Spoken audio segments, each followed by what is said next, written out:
The names, faces, and stories of the victims of Tumbler Ridge as survivors remember their friends. This is Now You Know. I'm Rob Snow.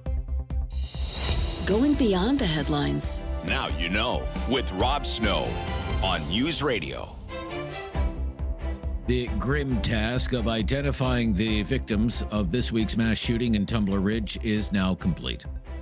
The RCMP named all 8 yesterday. They include 5 children, all just 12 and 13 years old. They also include a teacher and 2 members of the perpetrator's family, the shooter's mother and 11-year-old half-brother. We get more from Angelina Ravelli of City News Vancouver. She loved her family fiercely, her grandma, her siblings, her uncles, everybody. Sarah Lampert grieves for her daughter, Takaria. The 12-year-old was one of the victims named today. Friends say she was courageous, funny, smart, loving, kind, and beautiful inside and out. 12-year-old Abel Mwanza Jr. was described as a leader with a bright future. Tell me what to order for you. I told you.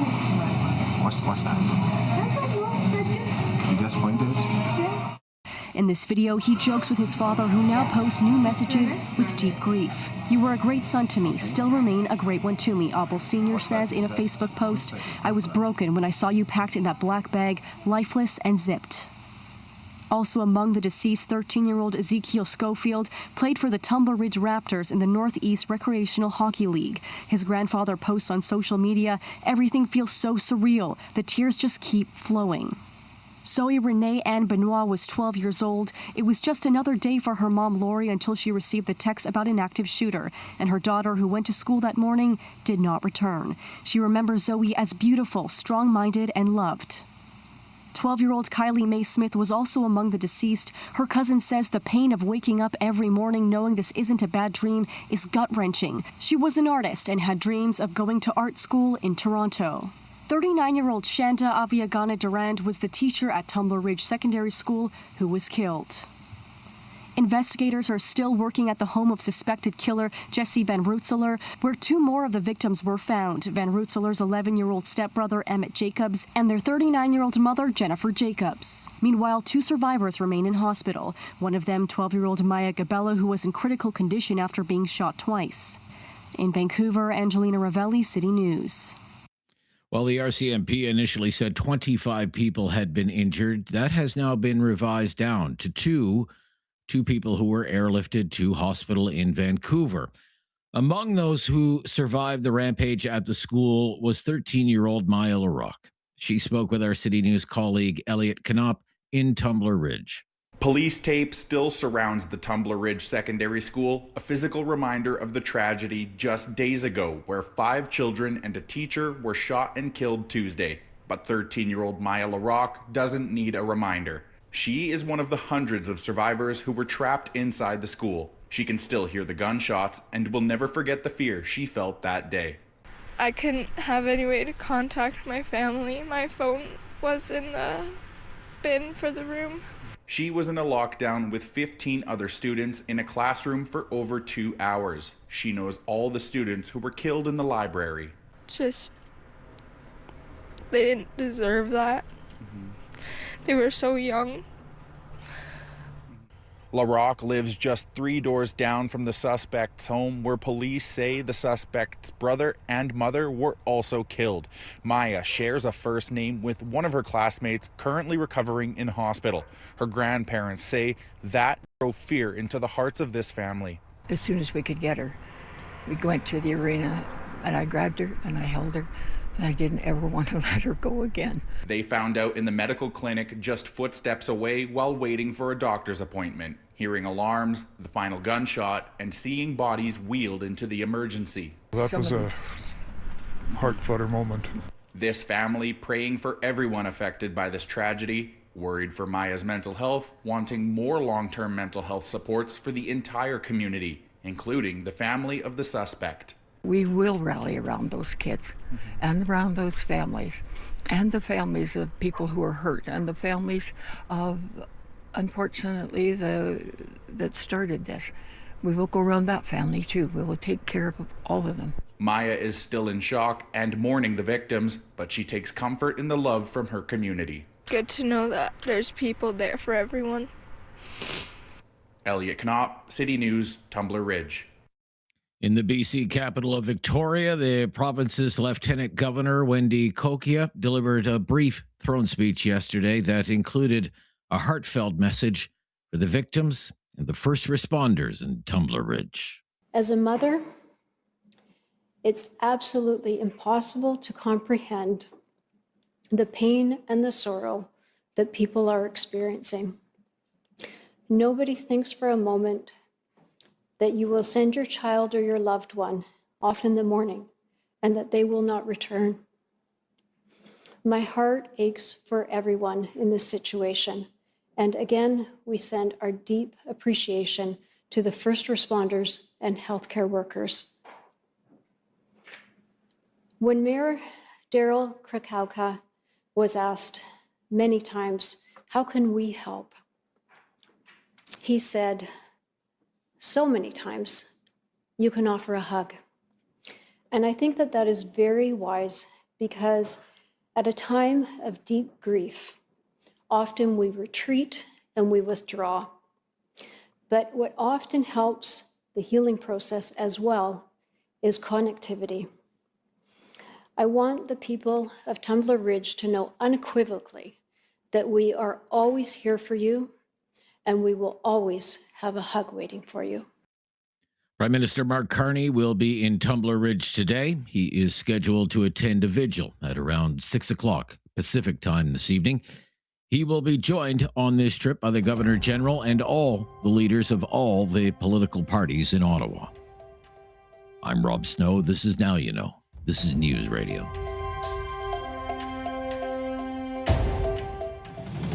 Now You Know with Rob Snow continues on News Radio.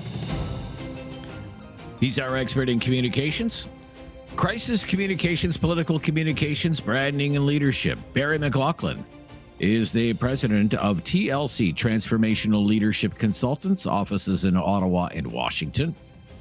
Barry teaches at the University of Ottawa's Professional Development Institute and at Cape Breton University's Shannon School of Business. You can follow him on his Substack. You can listen to his podcast. Where does he find the hours in the day? He's with us every Friday. Welcome back. Great to be back with you, Rob. Of course, the cold finally got to me. I now have a cold, so there you go. Oh, I'm sorry to hear that. I'm sorry to hear that. I'll be okay, though. We do have more mild temperatures in the weather forecast, and it's a long time coming, so it's a welcome reprieve. Now, let's turn our attention to the world's media has descended on Tucson, Arizona, following the case of the disappearance of Nancy Guthrie, which is being, I would say, obsessively followed by millions of people. She is the mother, after all, of one of the best-known television personalities in the United States, Savannah Guthrie, the co-host of the Today Show. Nancy Guthrie has now been missing for almost 2 weeks. There's been very little information. I'm just wondering, from a purely communications point of view, how do you think authorities are handling this? Well, not very well. I, as you mentioned, I have managed a number of crises. And one of the first things you do have to do is get a hold of the narrative, feed the beast. The media are there. Feed them regularly. You can hold a daily news conference.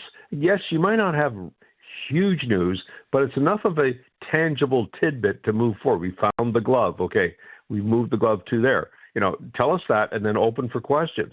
They're not doing that. So, of course, what happens to the media is they go to the most accessible voices, some of them quite ill-informed, who start filling the airwaves with rumors and everything else. So we just had that yesterday, where there's a rumor out there, a story out there that they're trying to put down now, which is that the sheriff has stopped giving evidence over to the FBI because they send it to this lab they have to pay money to down in Florida. Well, they just denied that. They say, we are cooperating, the FBI and Sheriff's Department. So right there's just a good example of you guys aren't controlling the narrative. You're not getting out there regularly updating. You lead the news, not the other way around in a crisis. That's what you got to do. So I'm disappointed in that. But of course, the sheriff of the city, I've been in Tucson, they're not used to a international story here. And they don't really know how to do that. The FBI come in and they have their own mechanisms of doing things, and most of us don't say anything. Well, that's not helpful in a crisis because crises abhor vacuums, and that's what's going on. I want to ask you as well. We've got this terrible situation in Tumbler Ridge, where and there's lots of news reporters knocking on doors in Tumbler Ridge. They're not talking to necessarily politicians, but they're trying to get a better sense of the people involved in this story. Yeah. And they'll knock on neighbors' doors. They'll go to the local pizza shop. They'll show up outside schools, as students. This is their job. Okay. They'll go up and knock on people's front doors. These are ordinary, regular people in small town Canada, and they're in a media spotlight now because of this story. How do you deal with this? Like if you're a school principal, for example, how do you deal with something like that? Yeah, we actually do school boards on crises. Well, I think the principal is an important player in all of this, because it happened, most of it happened on his site, on the high school site. And he's got to be able to step forward and do his part of this. Usually you would do in this situation a team, a fairly regular briefing of the media. I do like daily because everything happens so quickly, that a team is up there, not just one person. So you've got the RCMP, who, by the way, I think are doing a very good job in this case. You've got the mayor, who I also think is doing a good job. And you've got the principal, whom we don't see at all. And then you do have some parents, and it is painful for them, and they don't want to slam the door in the media's face.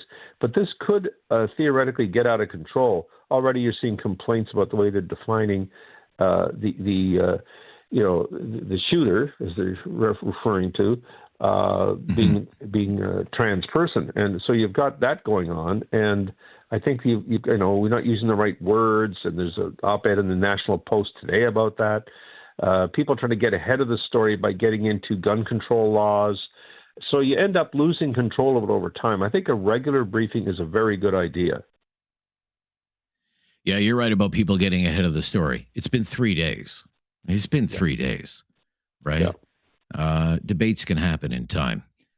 Yeah. All right, when we come back, we're going to talk about Trump. Trump had our phone lines lit up this week on Talkback. Everybody has an opinion on Trump. That was after his rant about the bridge, the Gordie Howe Bridge, Barry. So we'll ask you about how Trump is doing these days. That's next. Barry McLoughlin with us from TLC. Transformational Leadership Consultants. I'm Rob Snow. This is News Radio.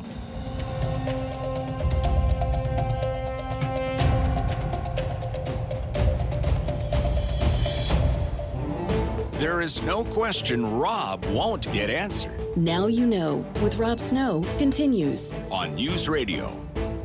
Barry McLoughlin is here from TLC, Transformational Leadership Consultants. Barry's with us every Friday. We talked about Trump with our callers, Barry, on trying to think when that was, Tuesday. I think it was the bridge tirade that he had. A long missive about the Gordie Howe Bridge. I'm not going to let it open. All of this stuff. I asked our listeners, what are we dealing with when we're dealing with Donald Trump? And I even took some notes. Some caller said he's nuts. He's a lunatic. He's a criminal. He's a madman. I think he has dementia. Okay, so you see a theme there. Others were saying, we're making too much out of this. That's just the way he is. He's always been that way. Canadians are too quick to freak out about everything Trump says.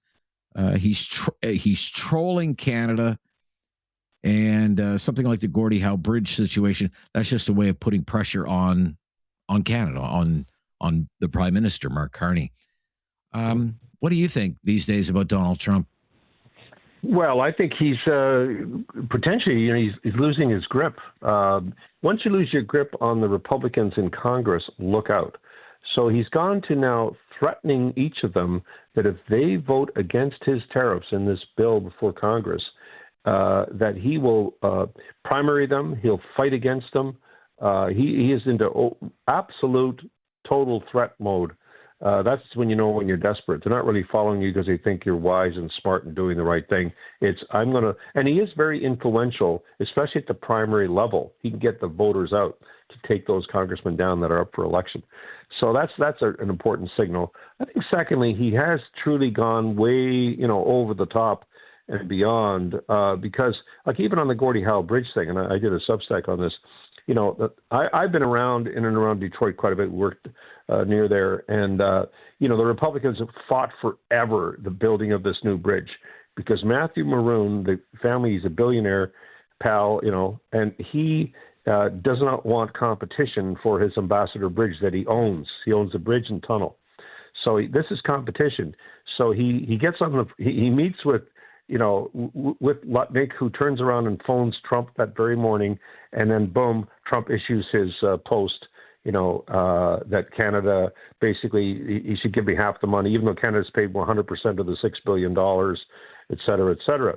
So, Canada got so fed up with this. I remember talking to Gary Dewar about it at the time, our ambassador, and he said, we're just going ahead to build it. We're going to pay for it because we can't, everybody's being hurt by not having this bridge. So Canada did the right thing, moved ahead. Well, this guy's furious. And all you need is, and Trump's always been this way, whoever whispers in his ears last is the most influential. So that's just a major one.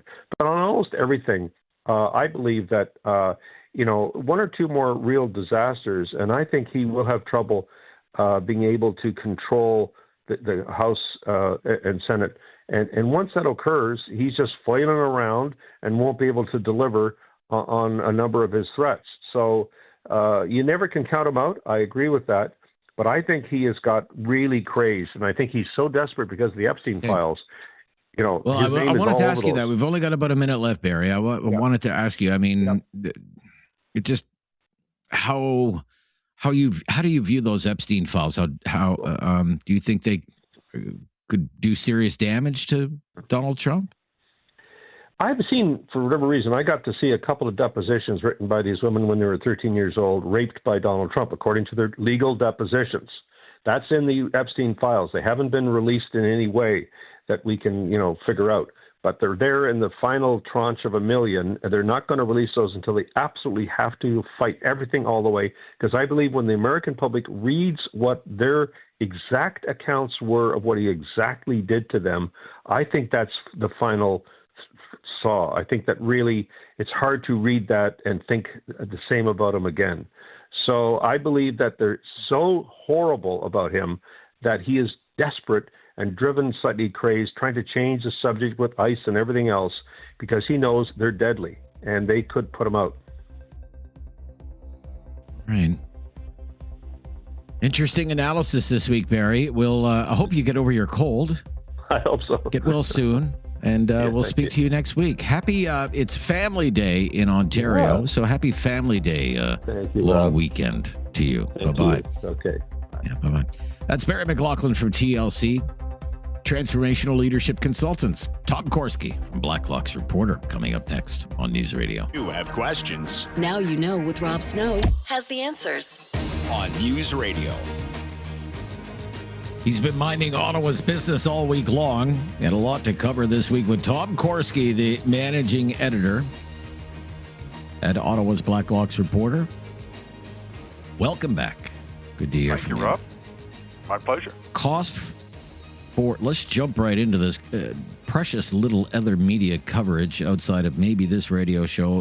Lily has a column in the Sun today about it, and us.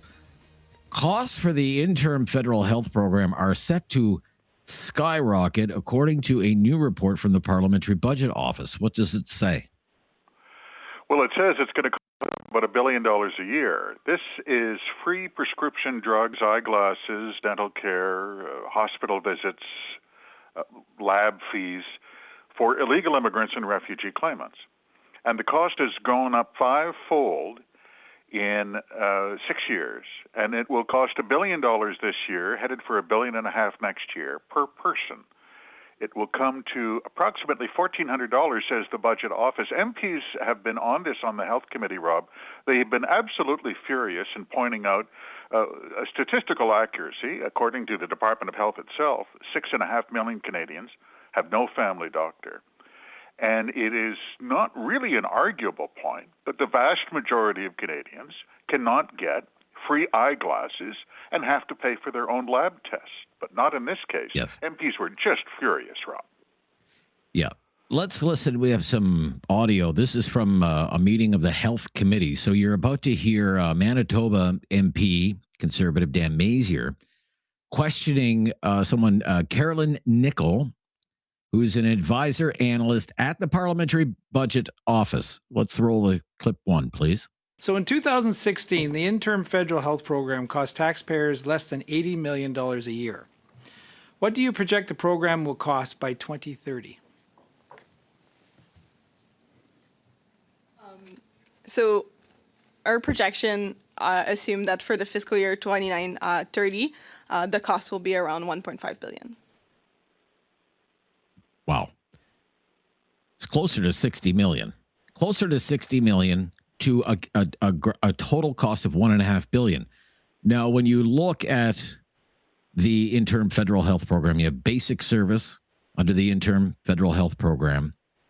Things like trips to the hospital, visits to the doctor, you need an ambulance. As you said, Tom, lab tests, this kind. And then there are the supplemental cover. This is supplemental coverage. Vision care, dental care, prescription drugs, these medical devices, long-term care, home care, this sort of thing.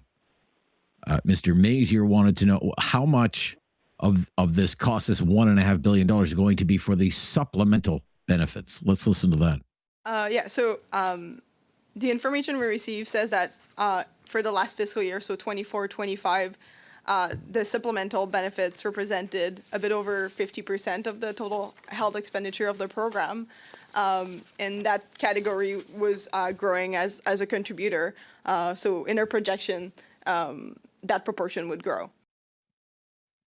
So more than half is the supplemental coverage, Tom.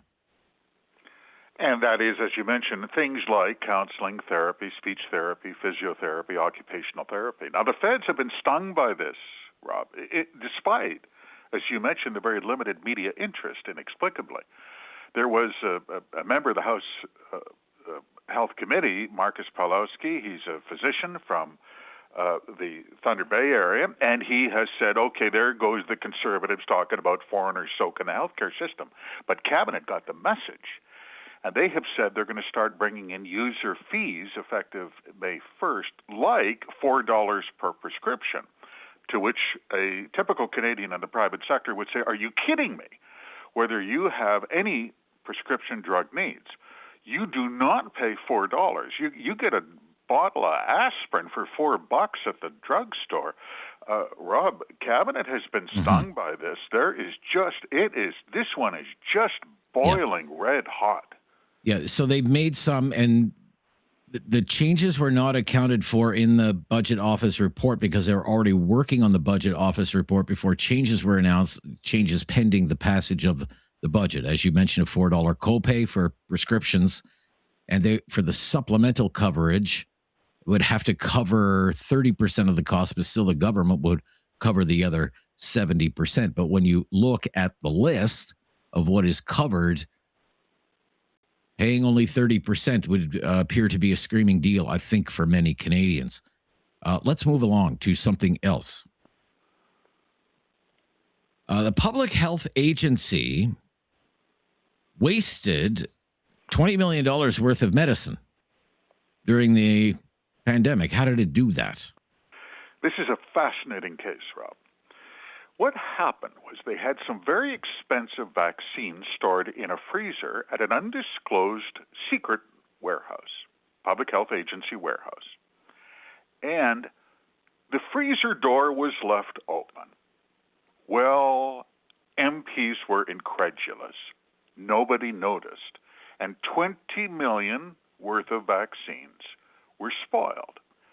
But the implication was, this was discussed at an in-camera meeting of the Health Committee, but the implication was, as mentioned by some MPs, and what we understand was discussed in camera, is that there may have been an employee involved, and it may have been a security check, And the agency admits there was a foreign national who was making awkward inquiries about the locations of these warehouses holding the National Strategic Stockpile of medical supplies. Now, you say, well, that's some kind of crazy James Bond conspiracy theory. Oh, is it, Rob? This is the same agency that has acknowledged it had 2 Chinese spies working at the National Microbiology Lab in Winnipeg. They knew of it for 2 years and did nothing.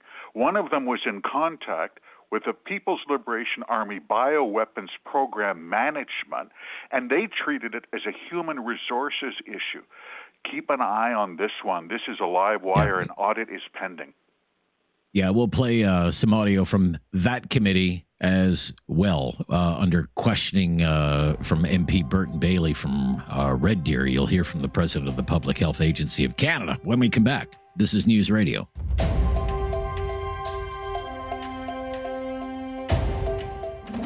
No question goes unasked or unanswered. Now You Know with Rob Snow returns on News Radio. Tom Korski is with us from Blacklock's Reporter, with us every Friday. We've been talking about a story this week, Public Health Agency wasting $20 million worth of vaccine during the pandemic because a fridge was left open. A fridge was left open. Can you imagine? $20 million, still a lot of money. So, Member of Parliament, Conservative Burton Bailey, MP for Red Deer, had some questions about that. I'm not sure how many answers he got out of Nancy Hamzawi, who's the president of the Public Health Agency of Canada these days. Let's listen to this. With the sheer cost of these vials, we're talking over $2,000 a vial. Why wouldn't these fridges have a locking mechanism, being a medical grade latch lock? Is that something that's been explored? Especially when you talk about foreign actors, possibly a mischievous employee. I'm wondering if this has been considered, that there should be locks on these fridges. We have been looking at all options, and we have a whole series of refrigerators and freezers that are in use within the National Emergency Strategic Stockpile. In terms of the employees who have access to the nest, it is restricted. There are certain security requirements that are required to be able to enter the facility, and anyone entering the facility, there's a record of who is in the facility at what time and on what date. So there are very careful measures that are put in place. But a fridge door could be left open. I'm referring to, why isn't there a locking mechanism on the fridge? Yeah, all well and good. How about a lock on the fridge? Never did get a real answer to that question. Absolutely, Rob. And yet, this is a public health agency everyone knows couldn't run a mask warehouse. But there are MPs, you can sense the incredulity saying, even you guys aren't that stupid, right? Like, you know how to close the door. So there was, the implication is there was some monkey business, and it's happened there before.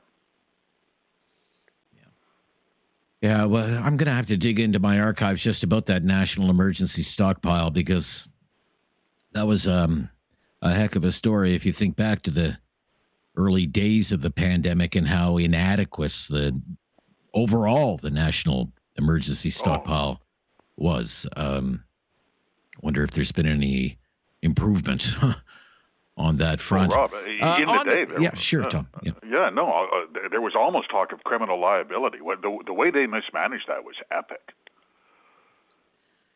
Let's talk a little bit. Tom isn't much for question period. Okay. Tom is much more interested in access to information and document journalism. I often tell Tom, that's okay if you're not into question period. I'm into it enough for both of us. Okay. I like the theater of question period. I like watching it. I like the zingers. I like the theater of it all. Are they going to stop televising question period? What's going on? It says MP Kevin Lamoureux, Liberal from Winnipeg North, Parliamentary Secretary to the Government, House Leader. That's why you pay attention. And MP Lamoureux asked during a routine debate on changing House rules, what did he say? Maybe we could take away the television cameras during question period, he said. He went on to suggest that perhaps the opposition could submit written questions in advance because everyone does better on the test when they know the question in advance. Now, we know Sure. that MP Lamoureux got some heat from constituents because some of them contacted us, and he told them, no, that what I said about that TV, that's not to be taken literally. By the way, Rob, you know this. It's been 49 years of television. We were the first. We were the first to put question period on television. Blame us then. Okay. This is, we caused it. Okay. This is great. Curtis, our producer, Tom, he worked in Whitehorse. He was quite interested in this story that you have today. And this picture that you have in this story, is this the actual garage? This is the actual garage? Something? It's a beauty. It's so beige. The Department of the Environment spent I'm not kidding here, a decade and $1.4 million to build a net zero garage in Whitehorse. A net zero garage. It's not a big garage. It's not a big building. You're talking 2,200 square feet. Okay, it's not big. It's like the size of a bungalow in the burbs. Okay, it's 2,200 square feet. $1.4 million. What is the status of this multi-million-dollar infrastructure project in Whitehorse, Tom? Well, it's not net zero, so sad news here. And there are auditors within the Department of Environment who said have a lot of questions if you get my... I mean, every time the auditor walks into the room and says, I have some questions, that's not good news. So basically, they paid $1.4 million. They didn't need the garage. You could lease a garage at Whitehorse. And it was never net zero anyway, because after they poured the concrete, put up the vinyl siding and the framing, inexplicably for $1.5 million, they discovered that the cost overruns were so severe, they never got around to the net zero part, which was installing the solar panels. Why would we care? Because God bless her, then Environment Minister Catherine McKenna commissioned this. It was to prove, she wrote in a departmental plan, that we can lead by example in reducing greenhouse gas emissions from Crown-owned buildings. And how? They should put a plaque on that thing, Rob. They were going to put some equipment in there, heated storage for equipment, I guess, for the municipality of Whitehorse or maybe federal assets or whatever. And the locals were saying, well, we've got lots of storage space. You don't need... It's not as if you can't walk down the street in Whitehorse and find a garage. Yeah. Exactly. And it reminds me, doesn't it remind you, Tom, of the $8 million barn that they built on the grounds of Rideau Hall? That was a net zero project as well. That $8 million barn, as I recall. Yeah. It was a dandy. Yeah. $1.4 million. And it's not even finished for a 2,200 square foot garage. That's why you're minding Ottawa's business. We're glad someone is, Tom. Thank you. Thank you, Rob. Speak soon. Bye-bye. Tom Korski. Blacklock's reporter. It looks like a 3-bedroom bungalow. They've been working on it for 10 years. It's cost $1.4 million. A net zero garage in Whitehorse. Check out that story if you haven't seen it yet. Take a deep breath before you do, okay? This is News Radio.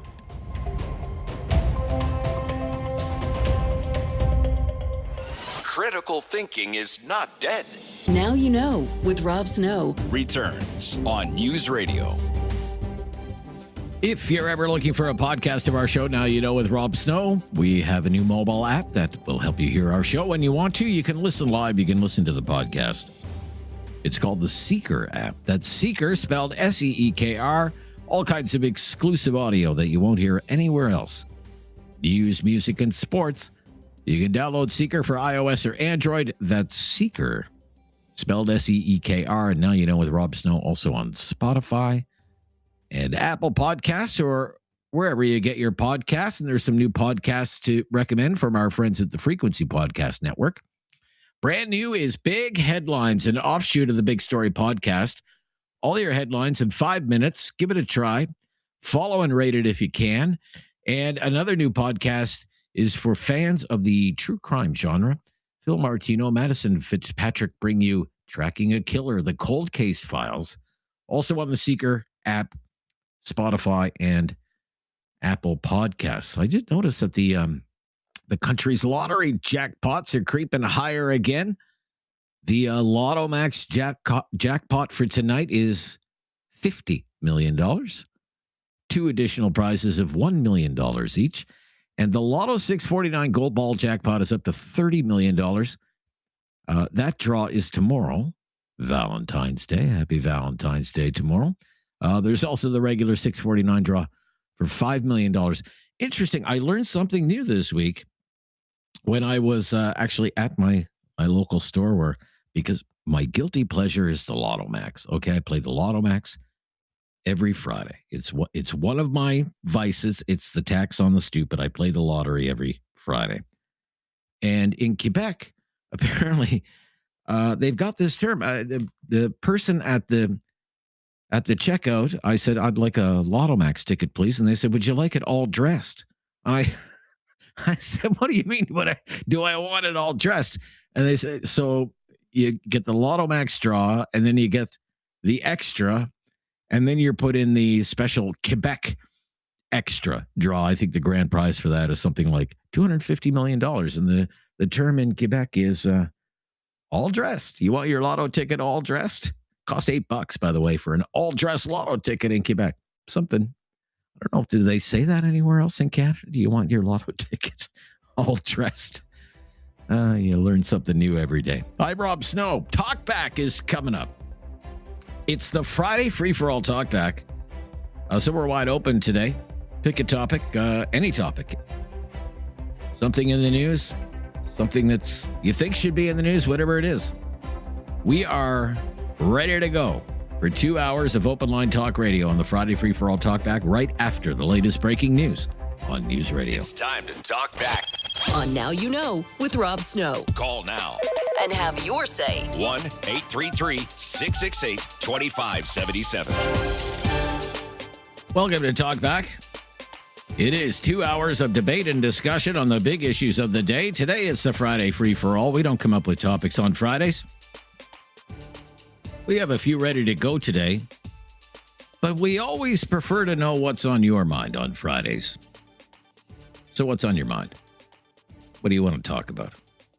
If you want to talk about something that's been in the news, hey, there's always news. Certainly a lot of news this week, heavy-duty news. But if you want to talk about something you think should be in the news, feel free to raise it here. Look, whatever it happens to be on Friday. It can be serious, can be not so serious. I have a phone line for you. Call me right now. You go right on the air. All of our phone lines are open right now. 1-833-668-2577. And as always, if you've never called before, just mention that to us, and we'll make your call a priority. 1-833-668-2577. I want to talk about this interim federal health program. If you're up for that, this is back in the news again. You should pay attention to this. The federal government runs a healthcare program. It provides healthcare to refugee claimants, asylum seekers. Now, going back about 15 years ago or so, this was a big controversy in Ottawa when Stephen Harper was prime minister, and now it's back in the news again. Only now, in my own opinion, the situation is much more serious. Back around 2011, 2012, you may remember those days, the Harper government was on a cost-cutting mission. It was trying to get back to a balanced budget because it was running massive deficits following the 2008-09 financial crisis. And this was one of the government programs that it zeroed in on for savings, the interim federal health program. Because the government of the day felt that this was a program that was far too generous, that it offered medical services that Canadian citizens, for the most part, didn't have access to unless they had a good benefits plan through their workplace or they paid out of pocket. So refugee claimants, asylum seekers get healthcare through this program until their residency status is settled and they can qualify for provincial healthcare programs like MSI in Nova Scotia, OHIP in Ontario, Alberta Health. Until they get covered by provincial healthcare plans, this is the healthcare program provided, interim federal health program. And there are basic services that are covered: trips to the hospital, trips to a doctor, ambulance services, and lab testing like diagnostic procedures, x-rays, that sort of stuff, basic medical care. What the Conservatives didn't like at the time and tried to cut was a range of what are known as supplemental services.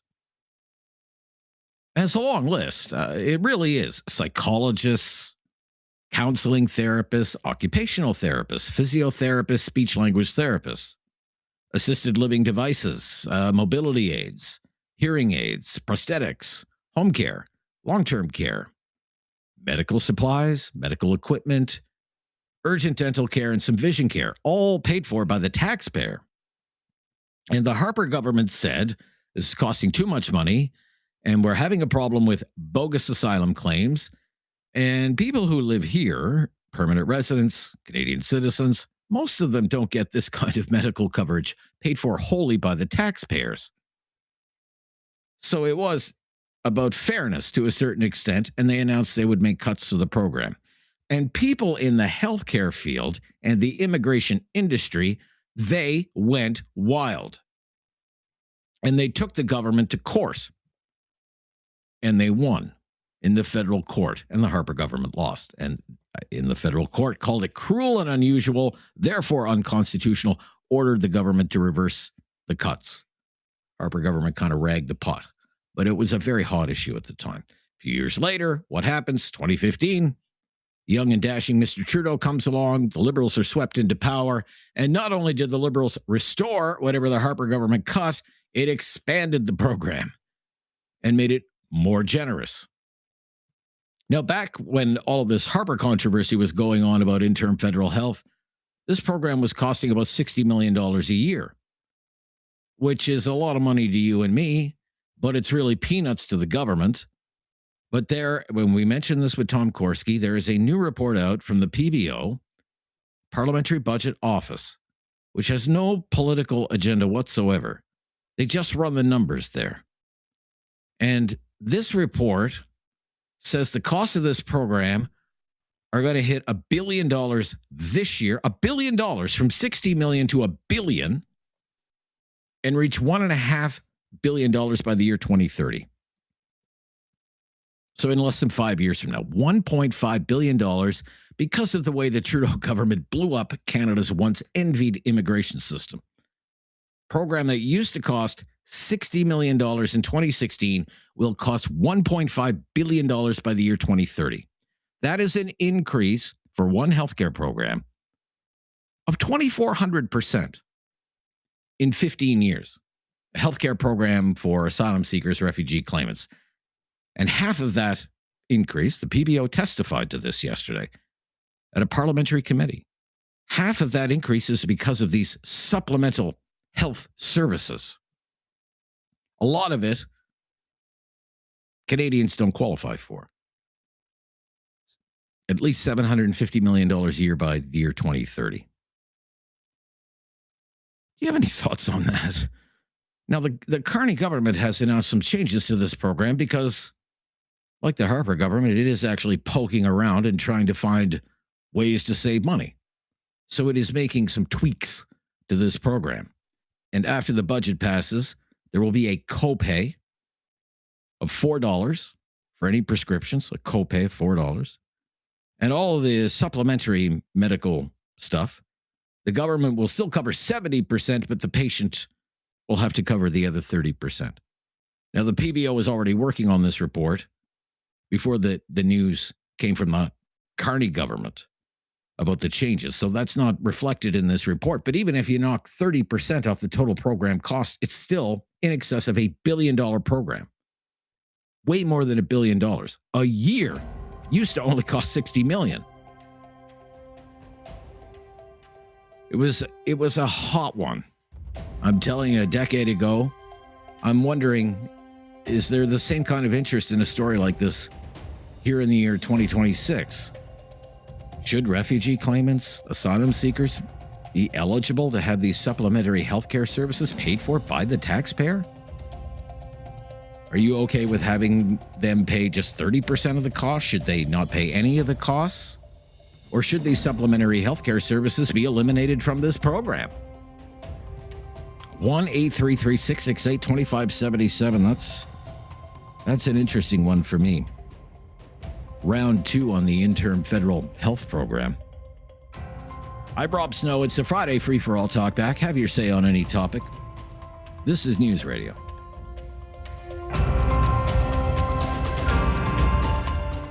Have something on your mind you want everyone to know? Call now. Hello. 1-833-668-2577. It's Talkback on Now You Know with Rob Snow. Friday free-for-all talkback. Let's get things going. Let's go to Cochrane.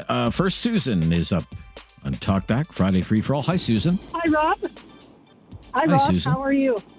Oh, I'm very good today. Hi. It's the Friday before a long weekend, so I'm very, very happy. Yes. Yeah, us too. Sorry to hear that you don't have as great a weather as we do here. But It's finally starting to we're going turn. to pay for it in the summertime. Yeah, well, it's going to be dry. It's going to be dry. There was a grass fire. My boss told me today there was a grass fire in Airdrie, Alberta, just the other day. A grass fire in February. Yes, and we had 3 about a week and a half ago, too. Small ones, but still. Unbelievable. It's it's telling us what's coming down the road because of the lack of moisture this winter. Yeah. Yeah. So what's on your mind? What's on my mind? Medical care. Medical care, I have yeah. a hard time with immigrants getting better care than regular Canadians who have paid into it for years and years. Our medical care is going down the drain. And to hear the billions of dollars being put forward and the access to everything, things that we haven't had access for in a long time other than paying for it ourselves, is crazy. So let me ask you, because I'm going to ask you, you're not anti-immigrant, are you? No. No. I think But it let me should ask have you. been, Let me ask you. handled If you better. had to have access, pardon me. If you had to have access to an occupational therapist or a physiotherapist or a speech language therapist or get hearing aids or mobility aids or medical supplies, would you have the tax? Would you be covered by the taxpayer, or would you have to pay out of pocket for that? I would get.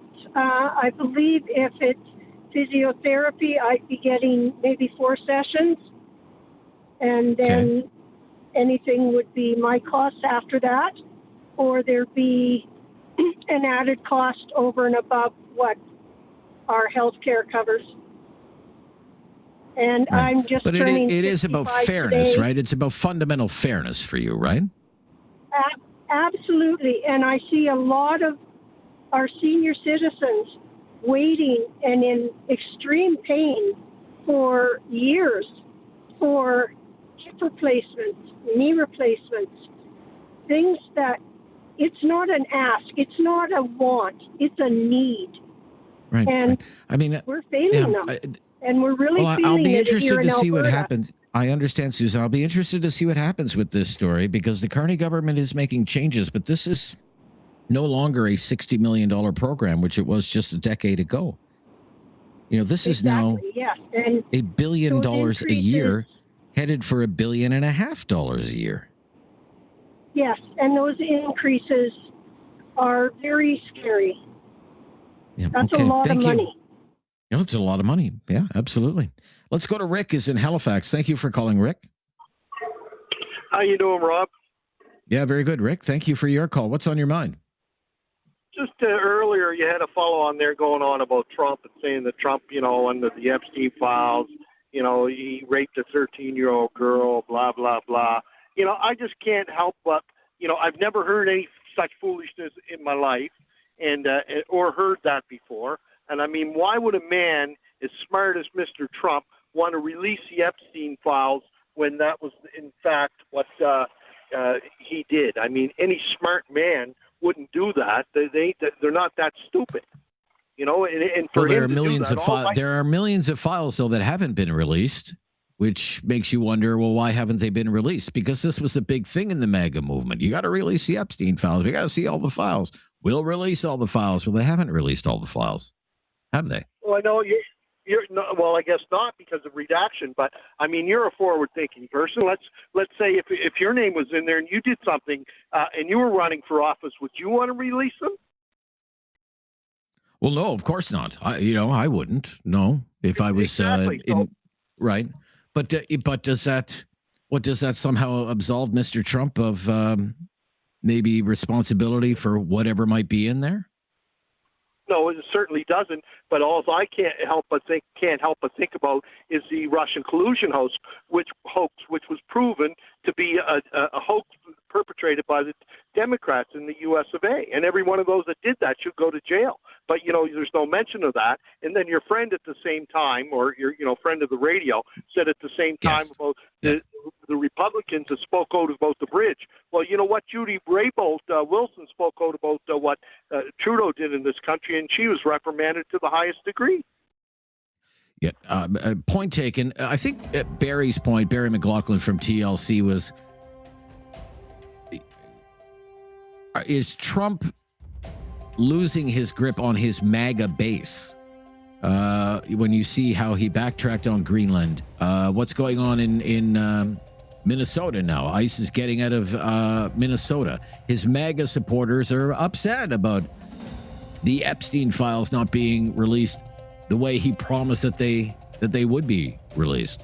And whether his own base, which has been so loyal to him through thick and thin, through 3 elections, whether it will actually turn on him. We had a vote on tariffs this week. 6 Republicans sided with the Democrats. Some of them aren't running again, so they won't face the wrath of Trump. But gosh, a year ago, that would have been unheard of. Thank you for your call. 1-833-668-2577. Wide open today on Talkback. This is News Radio. Have something on your mind you want everyone to know? Call now. Hello. 1-833-668-2577. It's Talkback on Now You Know with Rob Snow. Eric is in Halifax, up next on Talkback. Hi, Eric. Hey, good afternoon. Good afternoon, Rob. How are you doing today? Yeah, very good. Eric, how are you doing?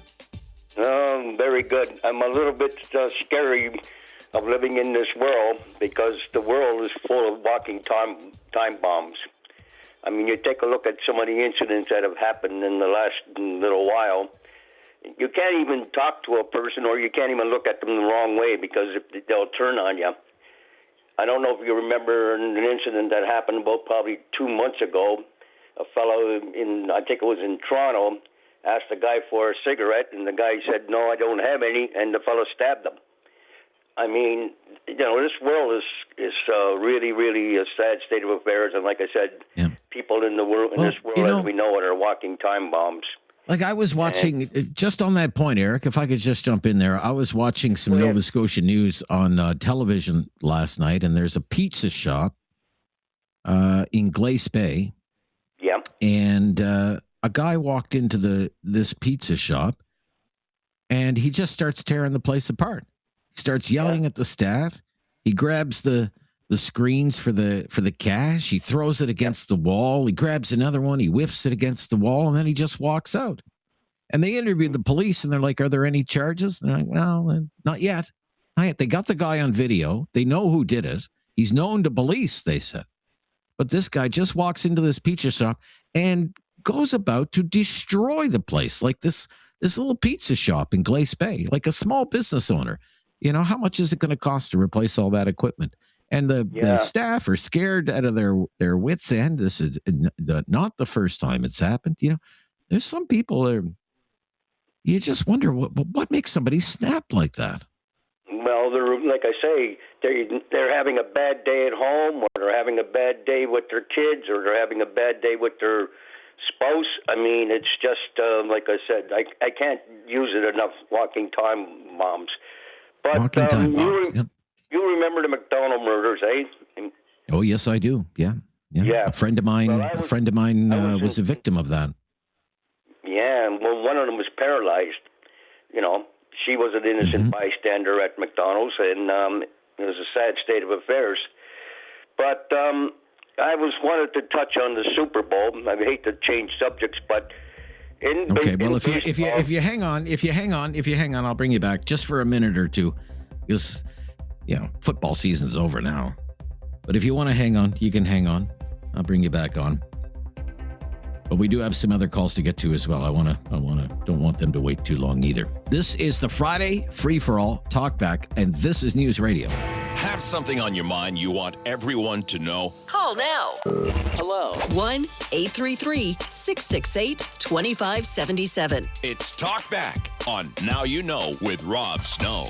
All right, very quickly, Eric, on the Super Bowl, I wasn't far off with my prediction, by the way. I said it wasn't going to be a close game, and it wasn't a close game. And Seattle dominated that game over New England. What are your comments? Well, good defense will top good offense, and it's just like in baseball. Good pitching will stop good hitting. So that's what happened with the New England Patriots. But I'm a sports fanatic.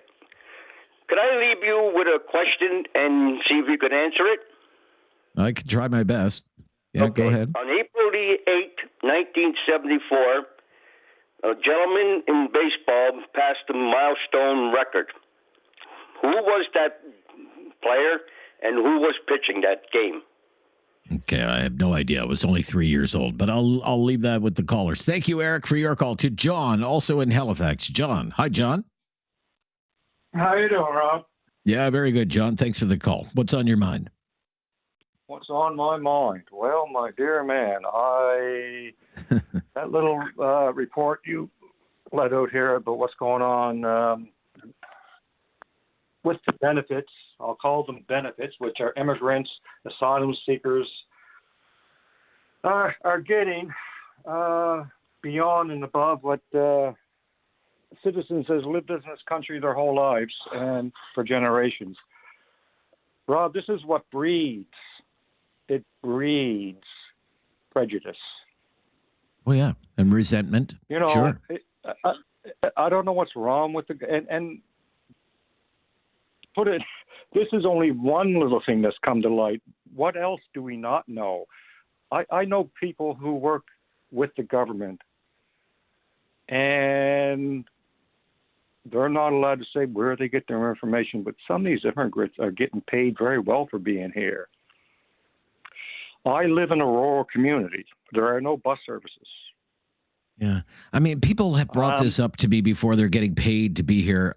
I've looked into that.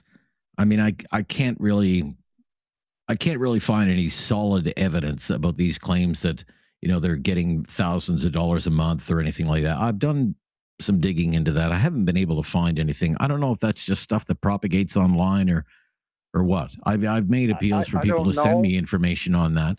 And nothing convincing has ever come my way.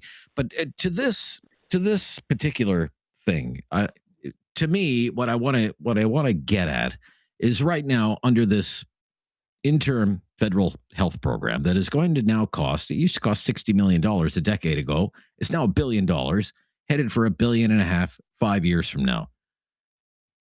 Paid wholly by the taxpayer, psychologists. Yeah. Counseling therapists, occupational therapists, physiotherapists, speech language therapists, assisted living devices, mobility aids, hearing aids, home care, long-term care, medical supplies, medical equipment, dental care, vision care. Okay. Urgent dental care, and it says some vision care. Yeah. There are people here who are paying out of pocket. Okay. Yes. Or who cannot, and probably more importantly, Rob, or is important, have to wait years and years to get this service. My wife has been waiting going on 6 years to see a gynecologist. 6 years. Yeah.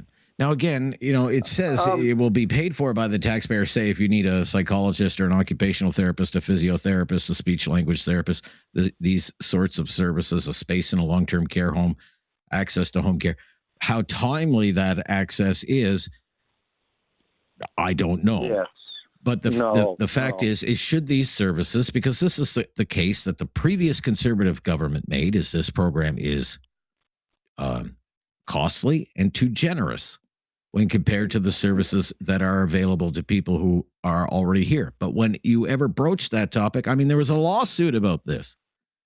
Yep. And when the government tried to make cuts, a judge said it was cruel and unusual, and it should shock the conscience that you would even think about cutting these programs and it force the government into a retreat.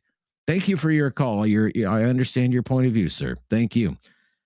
John in Halifax. To Calgary. Guy is in Calgary. Hi, Guy.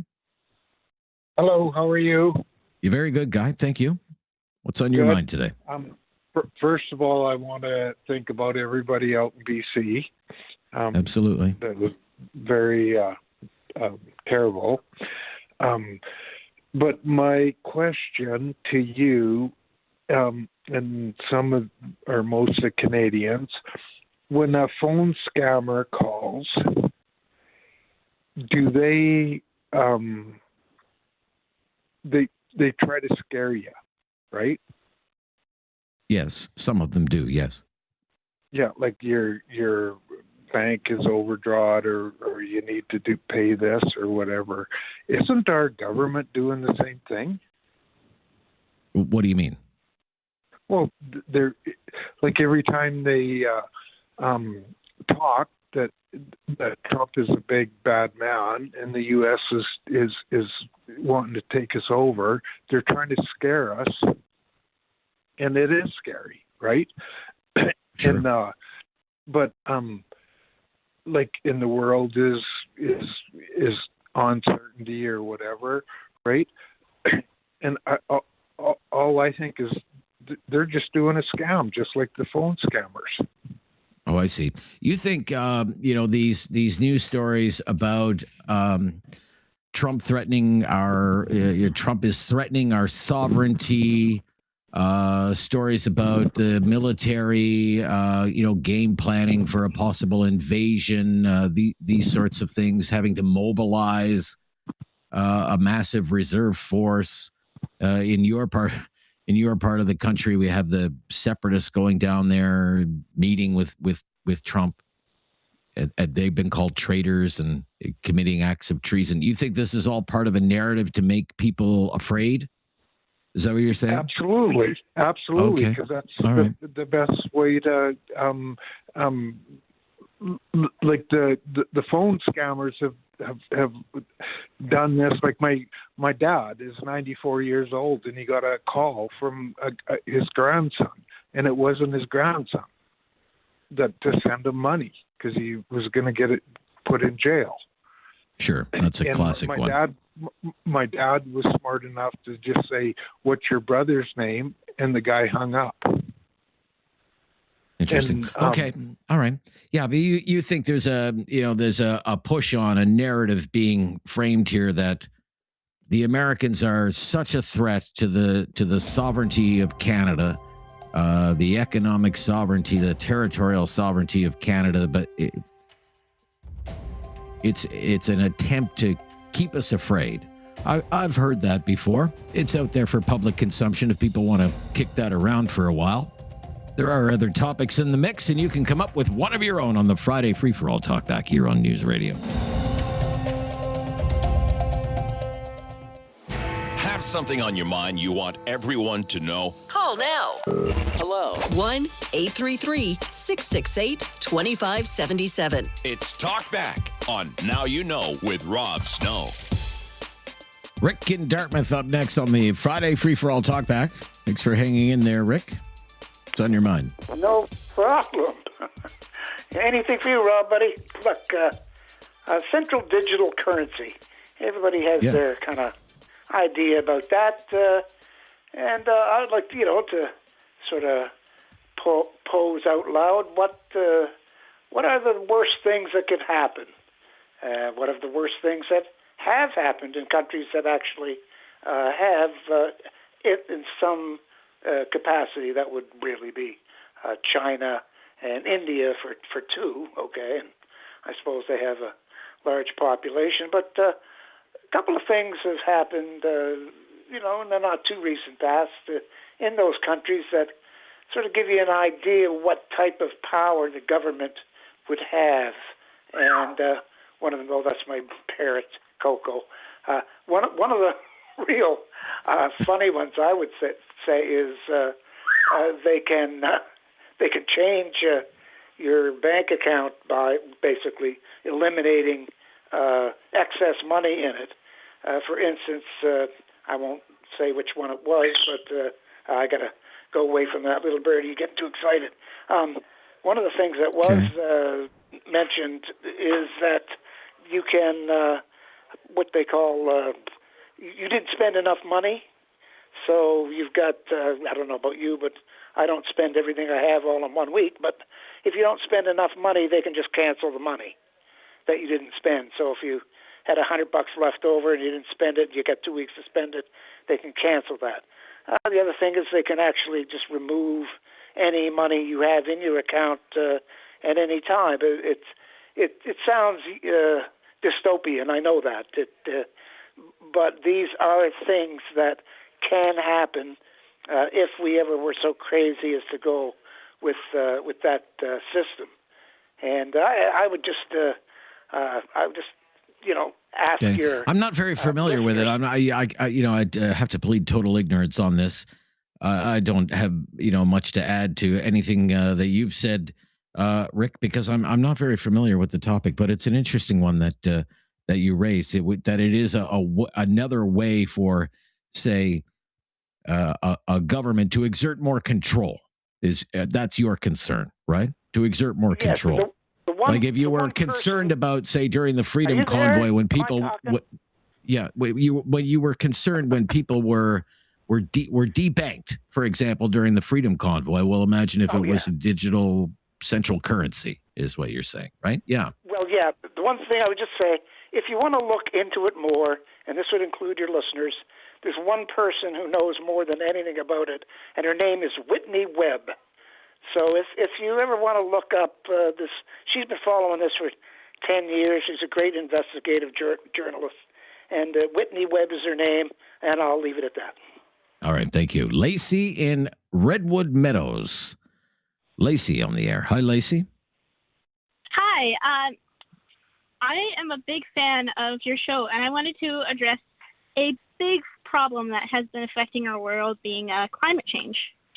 Climate change. Okay. What about it? Well, I know that there's a lot of people out there that aren't really believing that it's real, or maybe just choosing not to believe that it's real. But it actually is a big problem. And I'm happy to see that there are some people that are trying to fix it a little bit, but taking certain initiatives to solve the problem, but I feel like we still need more people on that. Okay. And what do you think should be done in the fight against climate change, for example? I think that we should definitely be focusing a lot on sustainable energy sources such as wind, solar, and hydro. I know that wind and solar may not be as reliable, but I think that hydro is definitely one that could be a possible solution. Okay. What about nuclear power? What's your view on that, nuclear power? Because of tens of billions of dollars being invested in nuclear power in Canada. What do you think about that? Yeah. I haven't done a lot of research on that, so I can't speak to it as much. Okay. But well, I mean, people like it because it's zero emission. It's zero emission energy, and there's no greenhouse gases. But you've got to put the fuel somewhere. You've got to bury the nuclear waste in the ground. Yeah. And a lot of people are not crazy about that idea. And what if something goes wrong? Mm-hmm. Totally. Right. That's the major concern. I feel like that might be. It may not be as much of a way to go. But now, if I could just ask you one more question, and I really appreciate your call, and I appreciate your point of view. I really do. How will we know when we have won the fight against climate change? Well, I think that we'll definitely start seeing it, seeing the carbon levels going down and seeing the ocean warmth cooling down a little bit more, going back to the temperatures that it used to be more. Okay. Thank you for your call today. Be right back. This is News Radio.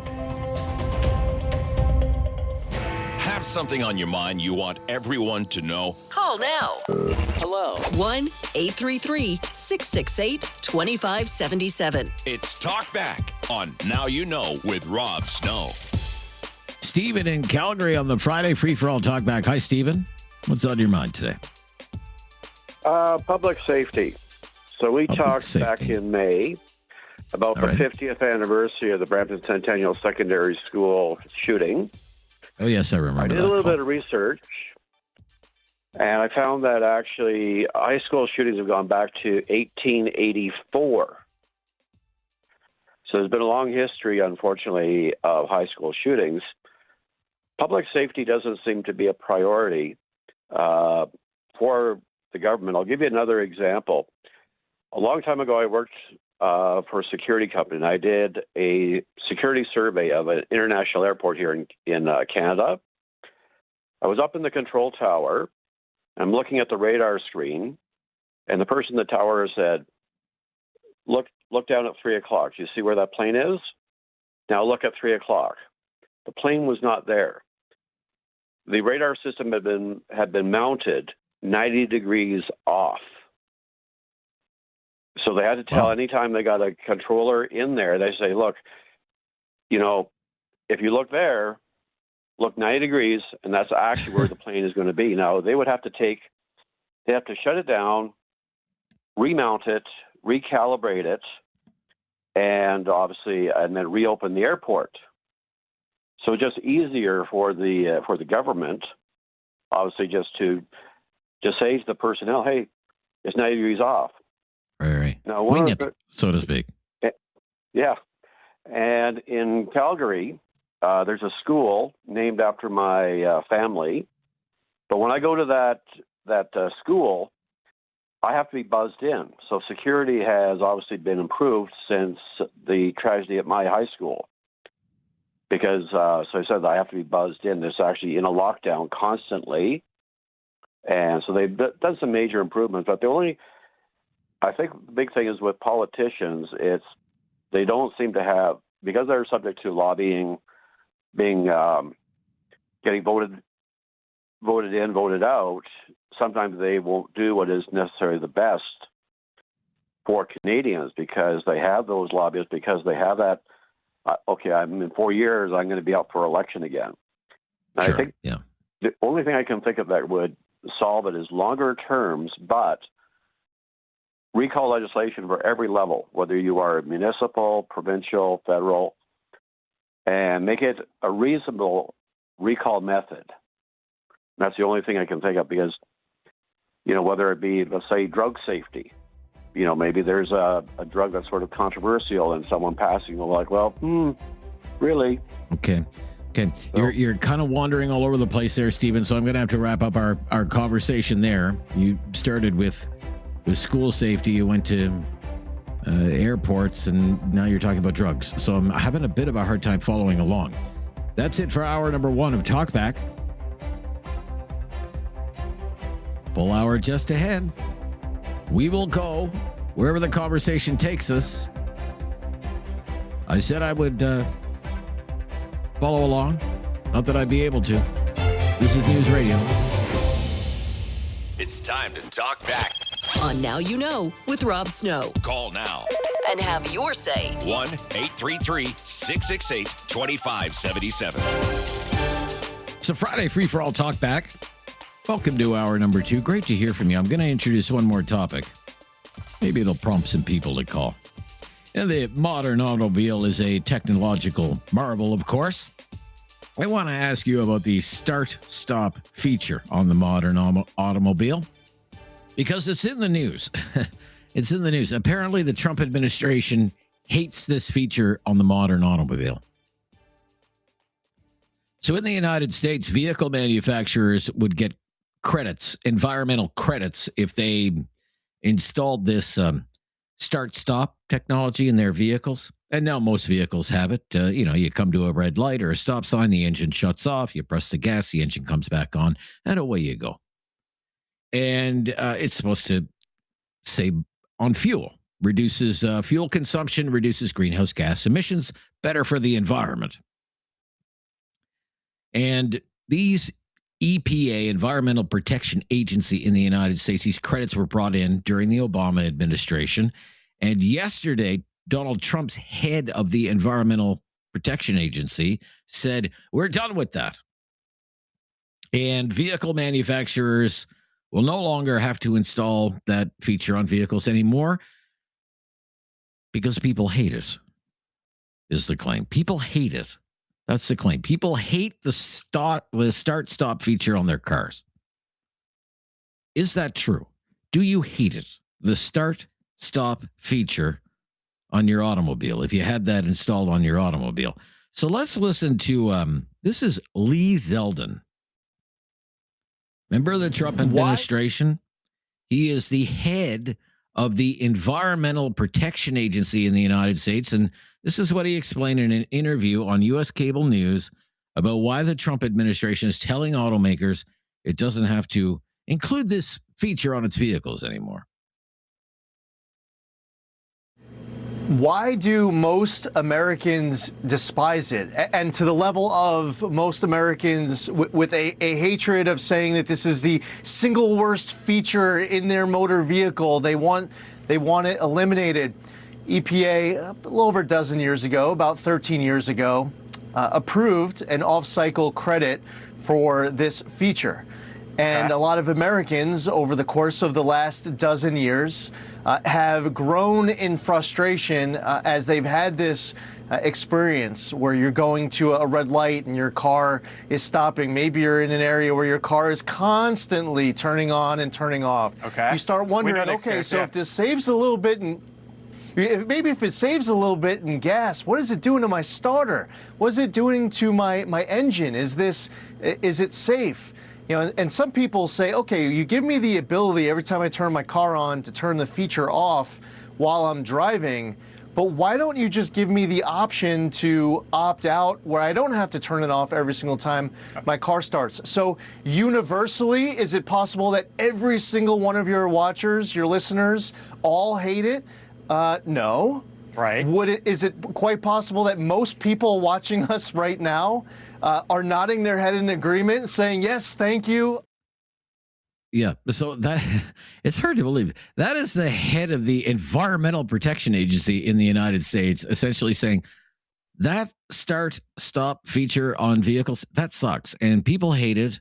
And so car makers won't have to put it in cars anymore. What do you think about that? The start-stop feature, I mean, do you use it? Do you like it? Do you hate it? Do you can't stand it? Do you turn it off? Is it bad for the vehicle? I don't know. I have an older Jeep Cherokee, not a Grand Cherokee like the smaller one. It's 10 years old. It's on its last legs. It has this feature on it. It's never really worked very well. Most of the time, I actually get an error message on my dash about this thing. I've had the dealer look at it over the years. They don't know what's wrong with it. They can see the error code on their diagnostic computer, but they could never figure out what's wrong with it. So I just turn it off. There's a little button there. You just turn it off. And I just turn it off. I did read somewhere, but I read it so long ago, I can't remember if it was from a trusted source or not. But I did read that it was bad for the engine. I don't know if that's the case, but what I read was that most wear and tear on an engine is when it starts up, and that this constant starting and stopping is actually bad for the engine. Honestly, I don't know if that's true or not. Maybe there's an automotive technician out there who would know about that. You'd know a lot more than I would. But on this start-stop technology, you have the head of the Environmental Protection Agency in the United States saying people hate it. So in the United States, car makers won't have to put it in their vehicles anymore. What do you think about that? Do you hate it? The start-stop feature on your car? Do you turn it off? Does it drive you nuts? Is it something you've never thought about? 1-833-668-2577. Lisa is in Calgary. Lisa. Hi, Lisa. Hey, Rob. How's it going? It goes. With or without me, it goes. Lisa, what's up? Yeah, my thoughts on the whole stop-start thing, I'll be honest, wasn't a big fan of it. But then again, every time my iPhone gets a new update, I'm not a big fan of that. And you sort of learn how to work around it or learn how to, for it to not be such an annoyance. The reason why it annoyed me is because I liked gunning it as soon as the light turned green. And when the car was stopped, you couldn't do that. So you couldn't, quickly make that quick left turn or that right turn before that car was coming. And then at some point you just sort of don't drive as aggressively, or you maybe just release the pressure off the brake pad or the brake pedal, and then the car turns on again. So I don't understand why it would be such a bother. If it's good for the environment, why don't you just want to do something that's good for the environment? Because people hate it, apparently. Do you believe people hate it as much as that guy is claiming people hate it? I think there's workarounds. I think people hated seatbelts when they were first put in cars too. Like at some point, if something's good for you, you've just got to learn to live with it. Okay. All right. Thank you, Lisa. Interesting. 1-833-668-2577. Just like that, hour number 2 of Talkback is off and running. We have pressed start. The engine is on. We are engaged. Give us a call and have your say. Start a conversation of your own if you want to. This is News Radio.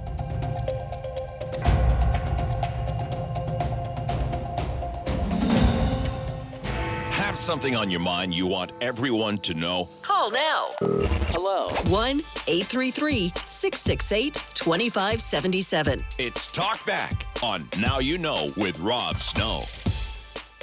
Friday free for all. Let's go to Hero in Calgary. Hero. On the air. Good day Friday to everyone in Canada from Calgary. The reason why I call myself Hero, I'm the holiday hero guy from December 19th.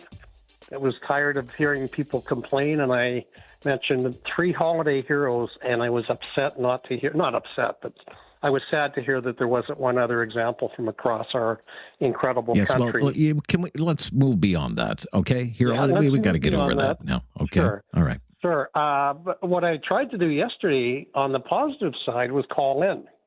And when you had your acts of kindness, and I just thought that was a fantastically positive a way to spend a show. So thank you for doing that. On the side of compassion, I think reaching out to the Tumbler Ridge people and keeping that top of mind is fantastic. Although I found your media person today making judgments on what people should do, what law enforcement and politicians and media relations people should be doing when you have shootings in places like Tucson and Tumbler Ridge. And especially Tumbler Ridge is a town of around 2,000 people with 5 police officers and virtually nothing else there. It's just have to be, I think, gentle with those people that are going through such difficulty. Oh, most certainly. That was just most certainly. A little bit of feedback there. And I just love the way you run your show. It's always positive. You're always searching for not only identifying problems and opportunities, to make things better. So just keep on. Thank you. Well, thank you for your call. Let's go to Keith is in Ottawa. Hello, Keith. Hi, how are you? Yeah, very good, Keith. I'm just upset with the healthcare costs for the refugees and asylum seekers. Sure. I know in May they're starting to charge them $4 per prescription and 30% costs for supplemental services like dental and vision care, but still they're getting a better deal than a lot of Canadians that have lived here all their life and contributed, especially seniors. The other thing I wanted to mention was the vulnerability of our oil supply. I was going back to Line 5. Remember the publicity Line 5, the Enbridge Line 5 had a couple of years ago when the Michigan governor was going to set it down for environmental reasons? I do remember that. Yes, I do remember that. Well, I was reviewing that, and 50% of the oil for Ontario and Quebec comes through that way, through Wisconsin and Michigan.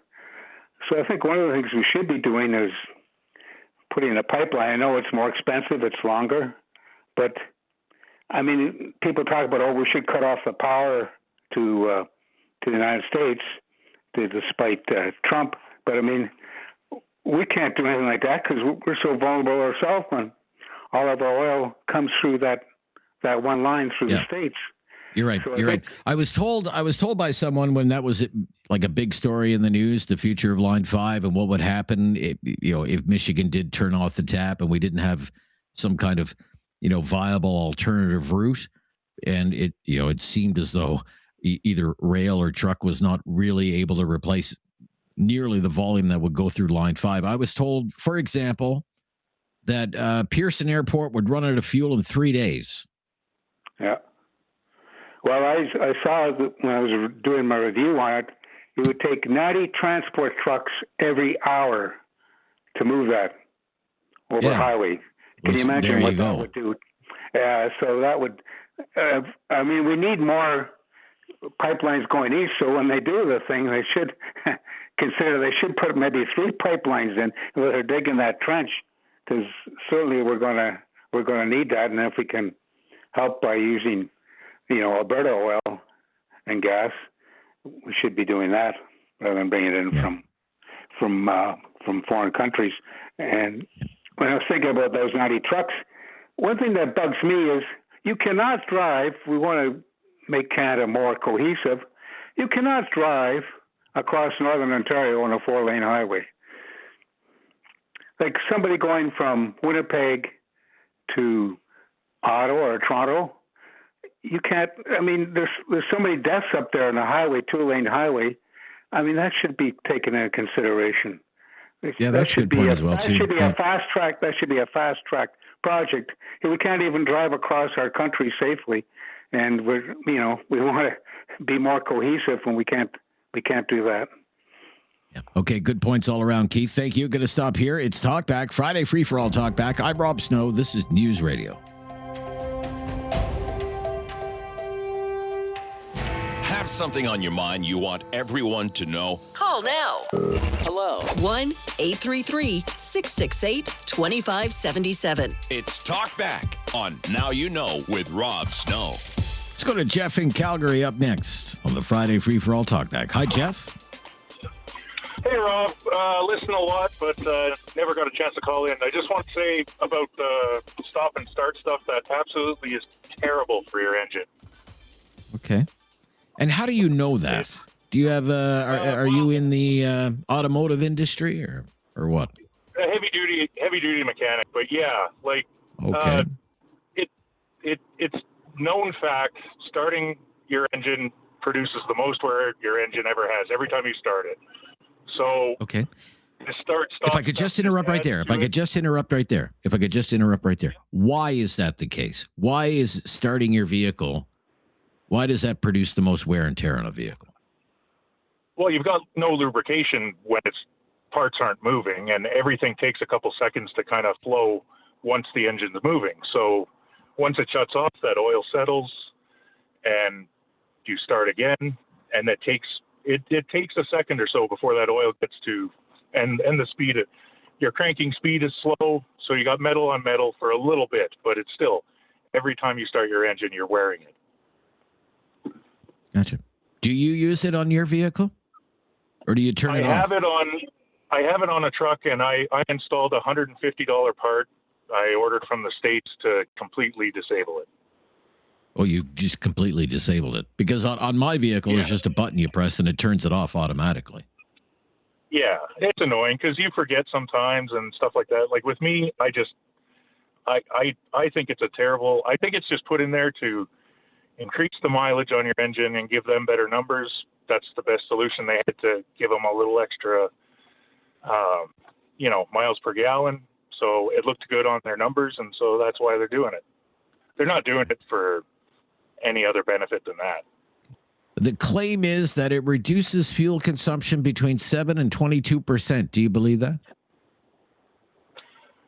If they have the numbers to back that up, I guess so. I mean, I've never, since owning a vehicle like that and letting the start-stop thing happen, before I completely disabled it, I didn't really notice a difference, but that's quite a bit, 22%.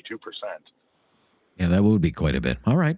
I suppose it depends on where you live, what kind of driving you're doing. Is it, are you doing mostly highway driving? Are you in the city? Are you stuck in rush hour for an hour every day? Something like that, right? I suppose that would make the big difference, right, Jeff? So, Right. So you're saving fuel here, but then you're wearing down your parts. You're like you're wearing down your parts.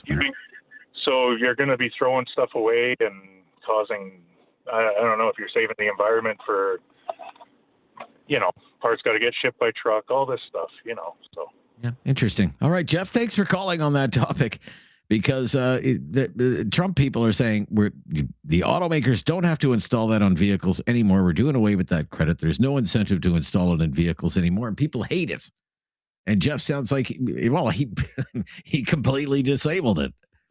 Brian in Calgary. Brian up next. Hi, Brian. Hey, Rob. More on that stop-start. I had to replace the starter in my Ford Ranger truck, and it's only a few years old. And it was $1,600 to replace that starter, and that's because of that stop-start feature. It wore out the starter.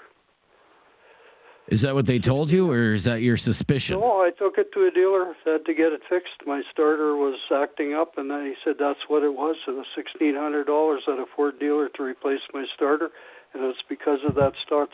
It was wrecking the starter. Every time you do that, there's wear and tear on that starter, and they are expensive on these newer vehicles. Really? Was it covered under warranty? No, it was just off warranty, so that came out of my pocket. Oh, man, I'm going to try and get one of those eliminators like your last caller did. I'll have to go to a specialty shop. The dealerships won't do it. So really? Okay. Why would is there not a button on your mine is right by the climate control? I have it, but sometimes you use it, sometimes you don't. You forget to hit that button. It's a nuisance every time you got to hit it. Sometimes you're driving around there, you're in a hurry, you got your mind on something else, and the starter going, and it doesn't take long to wear out that starter, believe me. Interesting. Thank you. Brian in Calgary, start, stop. Yeah, that's in the news. Getting rid of that in the U.S. Does that mean I guess that means it'd probably be going the way of the dodo bird for a lot of vehicles in Canada, I suspect. If you have any thoughts on that, be back right after the news on Talkback on News Radio.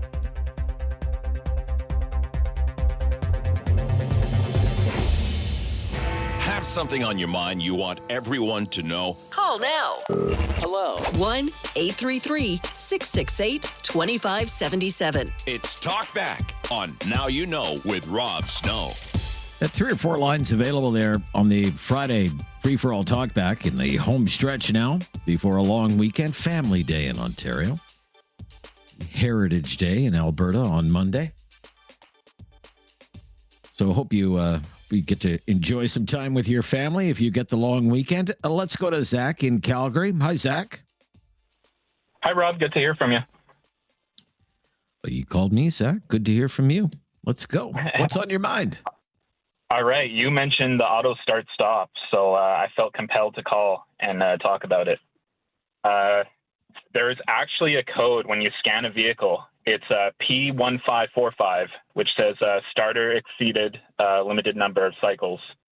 And the manufacturers build that into the vehicle so that after it exceeds a certain amount of starts, it will throw this check engine light on, and it has you replace the starter so that you don't get stranded. Really? But yeah, there is a balance between having, I talked about this last week, I think.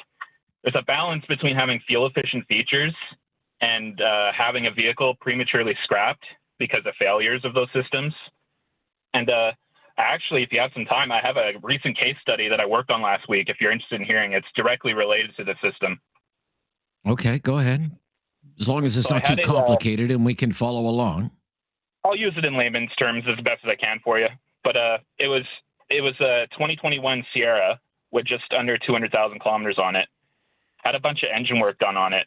And the client was saying that it was just dying on him when he was driving. Like he'd come to a light and it would just like someone turn the key off. And all right, spent a bunch of time looking at it, scanned no codes, went through this whole process. And I kind of honed in on there's a sensor that sees what position the engine is in, and it's critical for like all the functions on your car for like fuel and spark, all that. And that's kind of where I was pointing to. So I changed the sensor. Now, after I changed the sensor, when you would turn the vehicle on, the starter was staying engaged and the dash was not, it was like the vehicle was stuck cranking even though the engine was running. And it just took us through this whole whirlwind. And what ended up happening was that because this vehicle was made during COVID, they had a chip shortage. And they had this whole new fuel efficient system that they were introducing for that year. But because of the chip shortage, they had to put the old system in these new cars. So the sensor is different based on which system the vehicle has. And you can only tell by kind of breaking down the VIN on like the dealership information. So our supplier sent us the wrong sensor. And we went through hours trying to figure this out. And the worst part is you would use the tool to check the integrity of the sensor, and it was working perfectly fine. But because it was programmed for this different start-stop feature. I see. Yeah. So basically, it is a huge headache for automotive technicians. Really? People who have it don't like it. These starters are extremely expensive and complicated compared to a traditional starter. You know, you're talking about going from like, you know, $150, $200 to $1,600, Well, the last caller said, $1,700. the last caller on his Ford Ranger said $1,600. Yeah, so whatever, you know, whatever couple dollars of fuel savings you get, you're losing replacing the starter. Okay.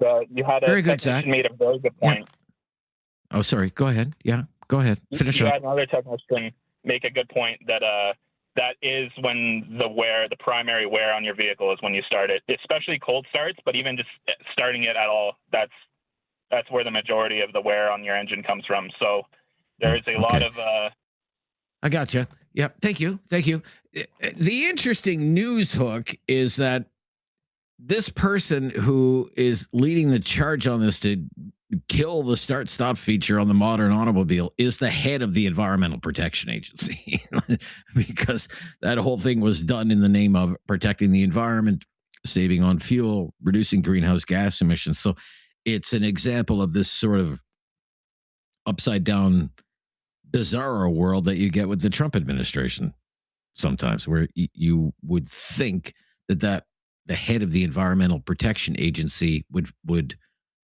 view that as being good for the environment. It would be protecting the environment, but I guess consumer convenience comes first.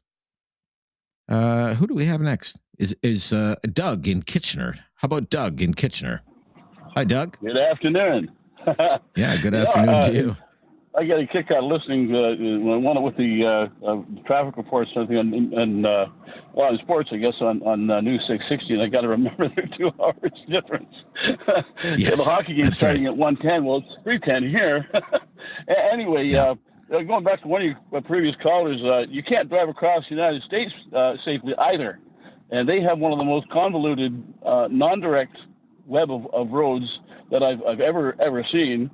And when it comes down to a country like the States, there's one state called Hawaii that has interstate highways. You think about that. Doesn't make any darn sense, does it? The thing I really wanted to call about though was the Olympics.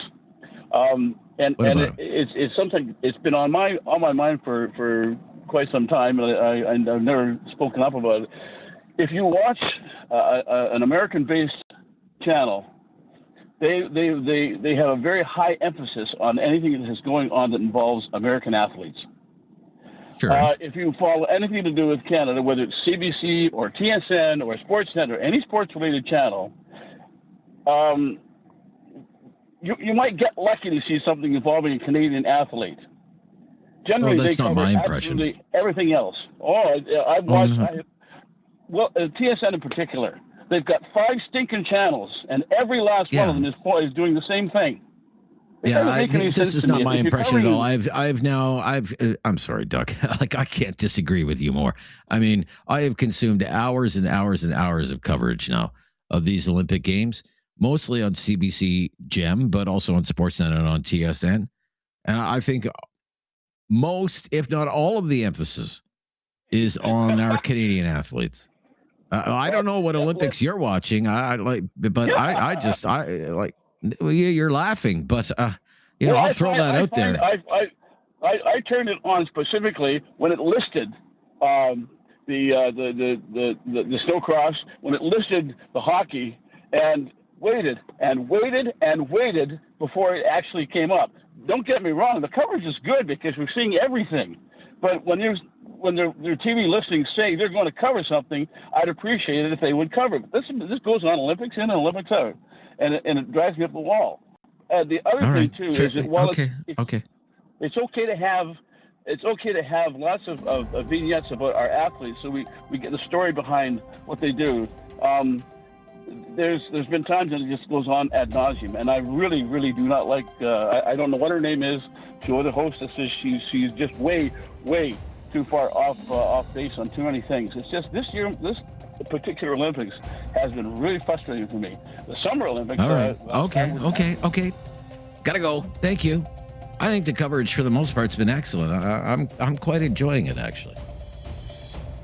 And I'm looking forward to the hockey game that's on when I'm finished work in about 20 minutes from now. Be right back. Talkback on News Radio. Have something on your mind you want everyone to know? Call now. Hello. 1-833-668-2577. It's Talkback on Now You Know with Rob Snow. Friday free for all. Talkback. Gary is in Calgary. Hello, Gary. Add me Hi, to Gary. the list of those people who do not like the stop-start systems. The car we own doesn't have one. When I borrow the daughter and son-in-law's two vehicles, I always switch it off. It's just an annoyance. I don't think we're really gaining much with that system, and certainly the wear and tear on the vehicle doesn't help. And we've already heard the cost of those starters. Maybe eliminating those special starters will help bring down the cost of vehicles a bit. Right. But so I would include you because this Lee Zeldin is the head of the Environmental Protection Agency. People hate it. They just can't stand it. And we've got to get rid of it. Are you one of those people? It'd be better to shut down some coal-fired generating plants or convert them to natural gas like we did in the Edmonton area. Do the environment much better than that. I read something the other day online, I think from a credible source. They were saying that from research, the benefits of the stop-start system, very, very little in terms of pollution and that. So very little benefit, I'm sure. All right. Okay. Thank you. Lots of calls on that one today. That's interesting. From Gary to Kincardine. Mike is in Kincardine. Hi, Mike. Hi, Rob. Hi, Mike. I have a 2007. Hi, can you hear me? I hear you just fine. I have a 2017 Jeep Cherokee. And it's got the auto stop-start feature. I've replaced the starter twice. First time, the part itself was $1,200. Second time, the part itself was around $1,400. Now, the problem is they need 3 or 4 hours to disassemble the Jeep to get at the starter, which is underneath a whole bunch of stuff. And by the time you get that, it's a $2,000 repair bill. So the other thing that happened to me, not only does that go, it's the alternator that goes. And I'm a bit older, and I used to have a Dodge Dart, right? And if your alternator went, right, you used to go to Canadian Tire, buy a rebuilt one for about $100, undo a couple screws and wires, and put it in. This alternator, the part alone was $1,400, plus about 4 or 5 hours of labor. And it's great in theory, but spending $5,000-$6,000 on replacing it and getting it done. So now, after all this year, getting rid of the Jeep soon, I have turned off the auto stop start feature because the repairs are so outrageous and expensive. You can't deal with it. And wow, interesting, Mike. It sounds great. My hybrid, my Mitsubishi hybrid, plug-in hybrid vehicle, which we also own, it's got battery and gas thing, but I don't know if it's just the part manufacturer for Chrysler that's so bad, or because my Mitsubishi has not had any problems. Right. Okay. But yeah, I don't know. I mentioned this. I have a 10-year-old Cherokee, and this stop-start thing has been giving me error codes on the dash almost since the day I bought it. As I said, I keep taking it back to the dealer. Mercifully, I haven't had any starter issues. And they run it, and they're like, yeah, we see that your dash keeps doing that, but we don't know what's wrong with this start-stop feature. So I've just become accustomed. Whenever I get in the car, I start it up. I just press that button. I turn it off automatically. It's become such a habit with me. It's like putting on my seatbelt. Put on my seatbelt, turn off that start-stop feature. And now maybe, I guess soon, people won't even have to do that because, at least in the United States with the U.S. manufactured cars, they won't have to install that feature anymore. Maybe they still want to install it, but they won't have to if they want to get environmental credits from the EPA. Be right back. This is News Radio. Have something on your mind you want everyone to know? Call now. Hello. 1-833-668-2577. It's Talkback on Now You Know with Rob Snow. Yes, it is. In the final few moments of Talkback here before the long weekend, the February long weekend. How about Robert in Calgary? Close things out here. Hello, Robert. Hello. I'm one of the stop-start people that doesn't like it, but something I mentioned, I bought a car a year and a half ago with this feature, and after I driven it a couple months back in, I went back to the salesman and just talked to him about that feature. And he told me a couple things, one of which was its sole purpose is to raise the environmental rating for the car, which is done. It's done on a theoretical basis. If everybody used the stop-start, here's what we would get. And they know the reality is different because people don't use it. He also told me about the fact that these devices exist in the U.S. which you can wire in that stop it from happening. But what he told me after that was the thing that a few people should listen to. He said, if you install one of those, you void your warranty. Well, I'm not surprised to hear that. Yeah, if you modify it. Right, sure. He was quite specific about that. So I just live with having to turn it off every time I get in the car. Right. And what is it about that annoyed you? Were you worried about wear and tear on the vehicle? Just what was it about the stop stuff? I was already thinking that there's no way that can't be a problem. It just makes no sense. You stop and start a car that often, you're going to put more wear on various parts. So one guy said the starter, the alternator, and it will increase some engine wear, although I think not as much as other people are saying because the oil hasn't had time to drain yet normally. But I just don't like it. I don't like the feel of it. I'm sitting at a red light with the car not running. It just bothers me. Yeah, I'm the exact same way. I feel the same way. It's almost unnerving in some way. I can't really explain it. Maybe we're just getting old and we can't deal with this new technology, Robert. Maybe that has something to do with it. Well, I'm 71 I'm kind of years afraid. old, so I'm in that group. Yeah. I'm kind of afraid sometimes. Well, what if it doesn't start again?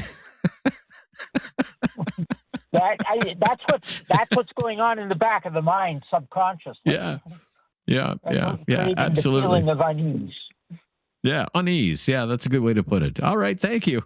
A lot of interest in that topic, and I really enjoyed your take on it, Robert, and all of our callers, and our expert insight when you make the appeal from our automotive technicians who called today. I've always told people,